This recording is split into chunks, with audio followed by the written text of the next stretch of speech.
Vamos a empezar con el dimensionamiento de una columna de borde, ¿sí? En este caso vamos a dimensionar la columna, vamos a elegir un color, la C12. Esa columna recibe el peso de la viga 3.1 y recibe el peso de la viga 3.2 y recibe el peso de la viga 3.4. Entonces, lo primero que tienen que hacer es el criterio de adoptar la tensión especificada del hormigón que van a utilizar y la armadura, la tensión especificada de la armadura. Luego deben de analizar la planta estructural y ver cómo se van a distribuir las cargas, ¿sí?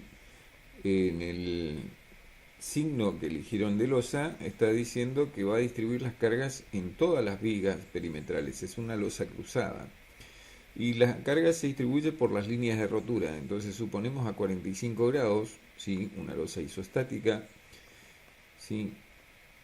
Entonces las roturas en línea de 45 grados y me queda formada una superficie de un trapecio, ¿sí? En este caso una superficie de un triángulo. Entonces, de acuerdo al área de influencia, determinamos la carga total del trapecio, que va a ser el peso por metro cuadrado de losa por la superficie del trapecio dividido la luz de la viga. Sacamos la carga unitaria que está actuando sobre la viga. Y sobre la viga también tenemos un peso de muro y vamos a tener un peso propio, sí, de hormigón de viga. Entonces, sacamos los datos de la planta estructural, ¿sí? Eh, Analizamos previamente la carga última de la losa en función de los pesos permanentes y la sobrecarga. Aplicamos la regla de Torstra y sacamos el mayor valor. En este caso fue para 1,2 de cargas permanentes más 1,6 de sobrecarga. Entonces, una vez que determinamos este valor, ¿sí? Podemos sacar, ¿sí? Multiplicando por el área de influencia de las líneas de rotura, esta es la superficie de un trapecio, ¿sí? Dividido la luz de la viga, sacamos la carga por metro lineal de reacción de losa. Luego debemos sacar la carga que pesa un metro de muro, ¿sí? Va a ser el espesor, la altura, perdón, por el espesor, por el peso específico y por un coeficiente de mayoración para carga última mayorada, aplicando la regla de Torstra, ya que las cargas permanentes son por 1,2. Entonces, determinamos peso de muro y acá también, pero peso permanente de viga. Lo que sí debemos tener en cuenta que la carga acá a la altura de la viga se debe descontar el espesor de losa. Si bien es poco el peso, pero debemos descontar el espesor de losa a la altura de viga para sacar la carga, sí, peso propio de viga. También debemos mayorar, sí, para aplicando la regla de Torstra. Bueno, así de la misma forma podemos determinar la reacción de las otras losa, la B34, ¿sí? Que era un triángulo, lo único que son dos superficies triangulares sobre esa losa, ¿sí? La de la losa izquierda y losa derecha.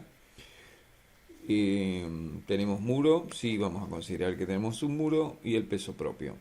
Luego sumando todos los pesos, pero tenemos dos reacciones, entonces determinamos la carga por metro total último sobre viga. La reacción de ese peso, de esa viga simplemente apoyada, que es una viga que tiene 3,3 metros, obviamente va a descargar sobre la cabeza de la columna, ¿sí? Esa reacción B4. Y así sucesivamente. Tengo, en este sentido, voy a tener otras dos vigas simplemente apoyadas que también van a descargar su reacción de la viga 3.1, ¿sí? Y de este lado también voy a tener otra viga que también va a descargar su reacción, que es la viga 3.2. Entonces, Una vez que determiné todos los Q, yo podría analizar un pórtico en este sentido, ¿sí? Y con estas dos cargas que están acá, de estas dos vigas, las coloco en los nodos, ¿sí? La coloco en los nodos. Entonces tenía 4 más 4 serían 8, ¿sí? Y la carga de la viga 3,4, que es el Q último, sería este, 2,64, lo coloco como carga distribuida, Q. Entonces, una vez que armo el pórtico, usando el programita FTools, podemos determinar las solicitaciones, ¿sí?, de momento flector de MQN, ¿sí?, y esfuerzos normales. A nosotros nos importa el valor de los momentos flectores y de los esfuerzos normales. Entonces, sigamos, una vez que determinamos esas cargas, ¿sí?, empezamos el predimensionado, ¿sí? Una vez obtenido las solicitaciones, entonces determinamos que la carga última es de 13,59 toneladas. Adopto una sección de hormigón de columna de 20 por 20 y determino las esbelteces. Como la esbeltez en el sentido X que estoy analizando, ¿sí?, es mayor la de la columna que la esbeltez límite, entonces tengo una esbeltez moderada, ¿sí? Esbeltez moderada. Para este caso, el reglamento pide que se considere un método simplificado para determinar los efectos de P delta, ¿sí? Y qué hace es buscar un coeficiente de mayoración que, afectado al momento flector, me da un valor mayor de momento flector que tiene en cuenta los efectos de deformación de segundo orden. Eso nada más. Pero nosotros, a los efectos del dimensionar, vamos a considerar que una columna corta, ya que voy a colocar muros que son rígidos, que impiden el desplazamiento lateral a ambos lados. Entonces, voy a considerar como una columna corta. Solamente voy a dimensionar con diagramas de interacción, ¿sí?, con el esfuerzo N y con el esfuerzo M. Entonces, una vez que determino, como yo determiné en kilogramos por centímetro cuadrado las unidades, estoy trabajando en el MKS, que es más fácil, ¿sí?, es más práctico trabajar en el MKS, pero las tablas se encuentran en megapascales. O sea que tendré que transformar el valor que me da de N en megapascales.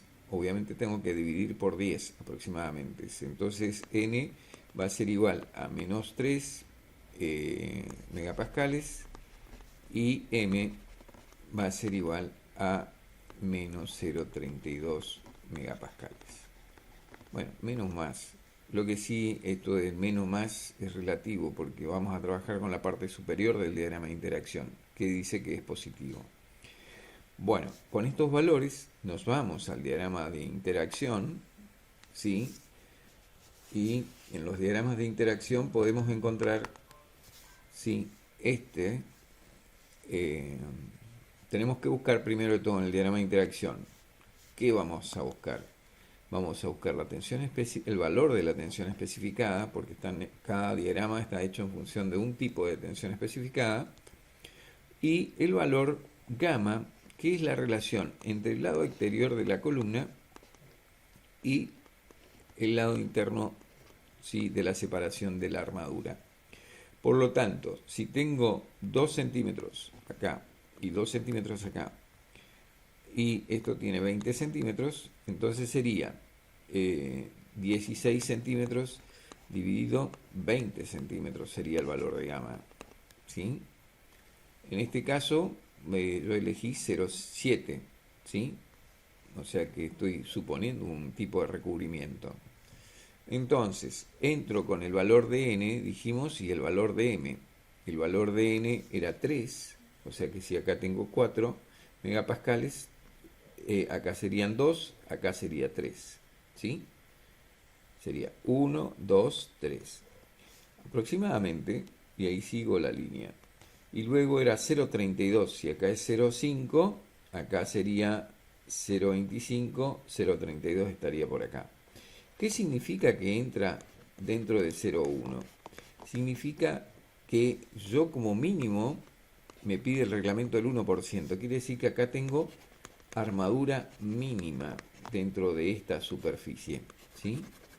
Dentro de esta superficie de 0,1 tengo armadura mínima. O sea que sí o sí debo elegir el 1%, que es 0,01, ¿sí? 1%, el signo por ciento significa 1 dividido 100. Entonces es 0,01. Y esto me corresponde a la armadura mínima. Entonces, volvemos. ¿Sí? Vamos a ver, volvemos al ejercicio. Entonces, de esa forma sabemos que tenemos la cuantía geométrica es del 1%, ¿sí? 0,01, multiplicado por la superficie de la columna elegida, que son 20 centímetros por 20 centímetros, me va a dar la superficie total de armadura. Como la columna que yo elegí, si tiene armadura en los 4 lados, ¿sí? Entonces 4 serían, dividido 4, 1. Sería un phi del 12 por esquina, ¿sí? Si yo elegía el otro diagrama de interacción que dice que tiene dos secciones, entonces si me dice que me da 8 centímetros cuadrados, obviamente que yo deberé colocar, 6 centímetros cuadrados, ¿sí? Voy a elegir otro, si me dice que tengo 6 centímetros cuadrados, por ejemplo, y elijo distribuir en forma simétrica, ¿sí? Entonces 6 centímetros cuadrados, el valor que me da acá va a ser la armadura total. Entonces tendré 3 centímetros cuadrados en esta sección simétrica y en esta tendré 3. Entonces significa que tendré 3 phi del 12 acá y 3 del 12. ¿Por qué elegí phi del 12? Porque phi del 12 tiene una superficie, ¿sí? El phi del 12 milímetros tiene una sección de 1,13 centímetros cuadrados, ¿sí? Pi por diámetro al cuadrado dividido 4 es la superficie de una sección circular, por lo tanto eso me da 1,13. Bueno, de la misma forma, ¿sí? Vamos a cada una de los sentidos, ¿sí? Vamos al otro sentido. En el otro sentido tengo ya acciones de valores de momento. ¿De dónde salen estos valores? De el MQN analizado a través del programita FTools. Si esta es mi columna, ¿sí? Esta es mi columna, entonces miro los valores de momento flectores, que son estos verticales, ¿sí? Y determino que los valores de momento, en ese caso, en el sentido I, vamos más abajo, 1,36 y 1,06. Entonces vuelvo a determinar el lambda límite en este sentido, que es el sentido II, ¿sí? Acá está mal. Sentido II. Entonces determino que es 43, por lo tanto este valor es la esbeltez propia de la columna es menor que la lambda límite, por lo tanto es una columna de baja esbeltez,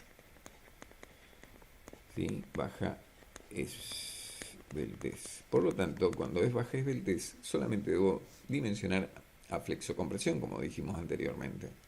Siempre deben, por las dudas, verificar el momento mínimo, que el reglamento pide una excentricidad por que se construye las inexactitudes constructivas. Considera una excentricidad de 1,5 centímetros por 0,03 del lado de la columna. Si estoy analizando el pandeo en este sentido, será HI esa dimensión de la columna. Si en este caso tiene 20 centímetros. Bueno, determinamos de vuelta la carga última dividido la superficie de la columna y el momento. ¿Cuál de los valores es el que va al cuadrado cuando calculo el coeficiente m? Pues el lado en donde estoy analizando el pandeo. En este caso estoy analizando en el sentido I, y en el sentido I da la casualidad que este es 20 centímetros. Pero si era una columna de 22, por 28 centímetros, obviamente que el sentido I tiene 28 centímetros. Ese valor sería el que va elevado al cuadrado. Bueno, con estos valores dijimos que tenemos que transformarlos a megapascales, ¿sí? Y con megapascales entramos en la tabla, volvemos y determinamos que es armadura mínima, me da, dentro de la zona rayada, y la cuantía geométrica por la superficie de la columna de hormigón me va a dar la armadura necesaria. También son 4 phi del 12. Y así sucesivamente se vuelve a repetir en las dos columnas de la misma forma, ¿sí? Hasta llegar a la planta baja. Con la única salvedad que en el primer piso vamos a analizar ya la última columna. En el sentido I, la carga última es 40,71 toneladas, pónganle, quiere decir que miré el diagrama de esfuerzos normales, miro acá el valor de esfuerzo normal, me da 40,71, saco los valores de momento, ¿sí? En el sentido I, obviamente, y acá están los valores de momento que salen del diagrama de momento flector. Calculo, lo primero que hago es analizo qué tipo de esbeltez tiene mi columna, ¿sí? La longitud de pandeo dividido el radio de giro de la columna propia es menor que el lambda límite. Por lo tanto, es una columna de baja esbeltez. Y esta columna de baja esbeltez se dimensiona solamente a flexocompresión. Entonces, vemos el diagrama, es menos 6,6 megapascales, 0,56, los pasamos de kilogramo por centímetro cuadrado a megapascales, dividido 10, ¿sí? Determinamos también que la cuantía en este caso es el 1%, todo es armadura mínima me da. Pero, como yo cambié la sección, y acá elegí una sección más grande, ¿sí? De 20 por 28 centímetros, ¿sí? Entonces, obviamente que me va a dar mayor armadura, ¿sí? Por lo tanto, va a ser la armadura mínima que debo disponer para una rotura dúctil en la columna, debe ser de aproximadamente 6 centímetros cuadrados, que representan 6 barras del 12. ¿Sí? O sea que en este sentido voy a colocar 1, 2, 3 barras acá, 1, 2, 3. La suma total me va a dar aproximadamente 6 y un poquito más de centímetros cuadrados de armadura. Bueno, una vez que tengo todos los resultados de la armadura, obviamente los estribos siempre son hasta hierros de armadura longitudinal hasta 20 milímetros. El estribo usado es 6 milímetros.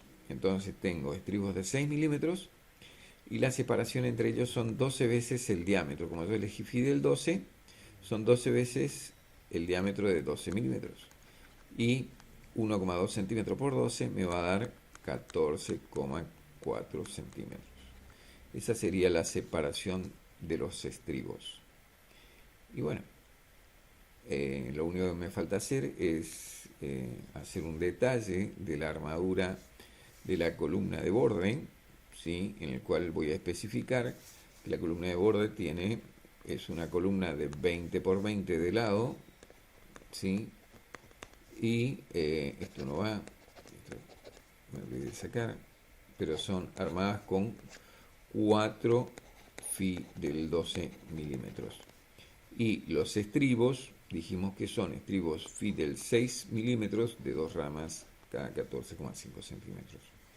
Y bueno, lo único que dibujo son los detalles de cómo va dispuesta la armadura, ¿sí? Siempre debo tener cuidado con la escala, ¿sí?